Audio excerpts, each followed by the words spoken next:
جس ایمل ولی خان نے طلال چودھری سے معافی مانگنے کا مطالبہ کیا تھا، اسی ایمل ولی خان نے آج اپنے موقف پہ، اپنے بیان پہ اور اپنے تقریر پہ معذرت کر لی ہے۔ یعنی کہ 3-4 دنوں سے جو فیلڈ مارشل پہ تنقید کر رہا تھا، اسی فیلڈ مارشل کی تعریف کے آج پل باندھ دیے ہیں ایمل ولی خان نے۔ اپنے تقریر پہ، اپنے موقف پہ اور اپنے نظریے پہ 3 دن بھی کڑا نہ رہ سکا۔ کیا یہ آپ کا لیڈر بنے گا؟ کیا یہ وہی ایمل ولی خان نہیں جس نے آپ کے 26 نومبر کے شہداء کا مذاق اڑایا تھا، جس نے تضحیک کی تھی آپ کے شہداء کی؟ کیا یہ وہی ایمل ولی خان نہیں جس نے طرح طرح کے بیہودہ نام سے عمران خان کو پکارا تھا اور بیہودہ الفاظ عمران خان کے لیے استعمال کیے تھے؟ یہ ایمل ولی خان اس نظام کا حصہ ہے اور اس موجودہ رجیم کا حصہ ہے۔ یہ جب کبھی بھی اس نظام کو اس کی ضرورت پڑے گی، یہ ٹشو کی طرح استعمال ہو کے ان لوگوں کے ساتھ کڑا ہوگا۔ یہ کبھی بھی اس قوم کے لیے، اس نظریے کے لیے اور حقوق کے لیے کڑا نہیں ہو سکتا۔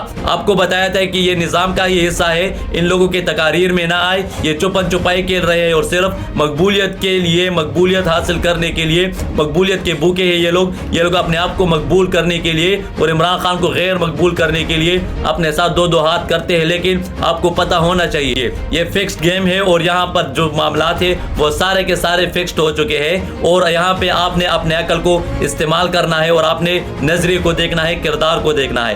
آج کے دور میں لیڈر صرف عمران خان ہے اور واحد نظریہ ہے جس پہ قوم چل پڑی ہے اور قوم نظریے کو اپنا نظریہ مان چکی ہے اور نظریے کو اپنا چکی ہے۔ لیڈر بھی عمران خان، رہنما بھی عمران خان اور نظریہ بھی وہی جو عمران خان نے دیا ہے۔